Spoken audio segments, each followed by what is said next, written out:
Hey there everyone, welcome back to FMA. Today we'll look at episodes 10 through 15. These episodes make up Rush Valley and the Dublith arc. We've got a lot to cover, so let's get going with Rush Valley.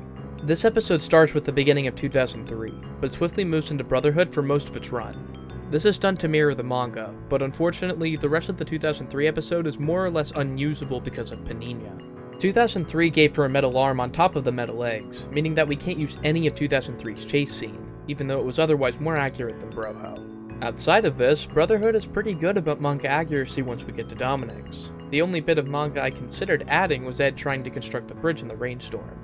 This scene wasn't something necessary to the story, but it does remind the reader just how intelligent alchemists need to be to do what they do. Regardless, I didn't end up including this scene because it wasn't necessary and would only work well with actual dialogue, which we don't have. Besides this scene, the Brotherhood version of this episode adapts the manga well from this point to the end, finally getting us to the last arc of FMA, Dublith. Oh, one more thing about Rush Valley real quick. I added this scene from the next episode to the after credits as another parallel to the manga. Since we haven't seen Izumi yet in this version, this surprise gets to stay intact from the manga. So, remember when I mentioned in the intro video that the use of 2003 Dublith would be especially limited? Well, it turns out that it was even more limited than I expected. All because of Winry.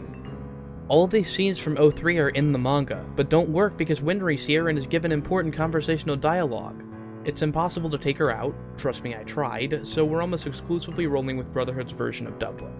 Aside from these scenes not making it in, I think things turned out pretty well here when it comes to restoring the manga structure. And by that I mostly mean that we're finally given the backstory.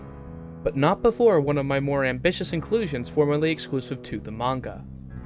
Each of these scenes are present in the manga, but I'm really happy with the use of the clap transmutation sound here to move in between shots, really emblemizing just how fate-directing alchemy was to the brothers even this early on. It's a simple inclusion, but really gives you that idea before you're even given the story in detail.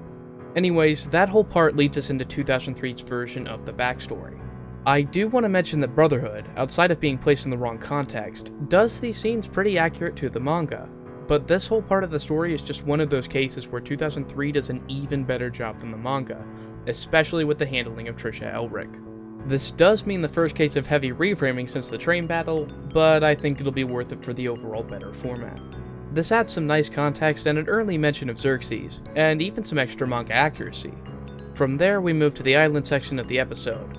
This is also made up mostly of 2003 footage, but I do begin using some Brotherhood at the end. Oh, and before we move on, I should probably mention that this episode is long. It's actually the longest episode of the series at 35 minutes and 39 seconds, over the length of a 33-minute episode, much less a 22. Just a further showcase of how useful not having runtime requirements really is. Anyways, on to episode 11, First Day.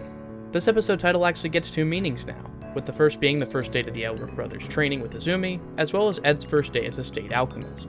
This episode doesn't have much to highlight until we get to the human transmutation scene. At first, I was worried about being able to use the sound effect for the Eye of Truth here, as each time we see it in the show it's accompanied by music. Fortunately, I got lucky here, because the note that plays here in Brotherhood makes a tritone with the music playing in the 2003 scene. This allows for an almost satanic feel to the scene, fitting for a moment of trying to play God. Anyways, I restructured this scene's ending to add to the abruptness of the Door of Truth scene, cutting back to 2003 when Al wakes up in the armor. After this, we get a simple blend of Brotherhood Mustang and 2003 dialogue before reaching the Brotherhood State Alchemist exam. This wraps up the episode and leads into episode 12, Beasts of Dublith. This episode is no longer a part/season finale, but otherwise operates the same as it did in Brotherhood. It actually begins with a scene from the previous episode of Broho, but after the OP it switches to the start of the original Broho episode. You'll also notice that the episode title card here is different. This was done because the Brotherhood episode only included it here rather than giving it its own card. This wouldn't be an issue, but since this episode has been reordered, I needed to get a new one, so I decided to use this one from the next time section of the previous episode, all of which have been omitted from FMA. After that, it really is just a straight shot of the Brotherhood episode. There are a couple manga omissions though. For the most part it's small stuff like Izumi's raid on the Devil's Nest and the chase scene with Al, both of which aren't necessary and I think are better off left as extras for the manga. The big removal is Ed's second military exam. To me, this omission really is a double-edged sword.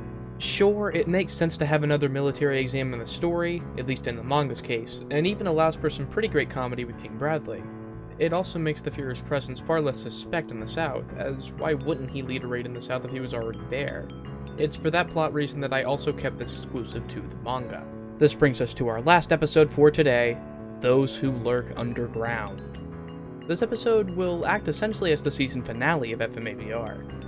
Yes, I know there's one more episode after this, but I'll go into detail about that next time. Anyways, this episode is just the Brotherhood episode, now with only 3 alterations total. One is the usual title card change, and another is a minor adjustment to what's basically an animation goof. The last one, though, is kinda special, as it's the last breath 2003 takes in FMABR. If there's one thing I'm disappointed with regarding FMABR, it's that I never got to use Greed's theme, one of my favorite pieces from the amazing 2003 score. I planned to use it during this scene in a previous episode, but the associated audio didn't sync with Broho, so it had to be scrapped. I was able to use Shisei here though, a battle version of Greed's theme. It adds a bit of needed tension to the whole scene, and acts as the final piece of 2003 FMABR has to offer. As stated previously, these episodes have otherwise been unchanged, but even if some of these episodes were on the lighter side of editing, I think they still work as a great way to wrap up a re-edited first season of Brotherhood. See you guys next time on FMABR, where we take a look at the last episode of the series, as well as give some honorable mentions to things that didn't make it in. See you then.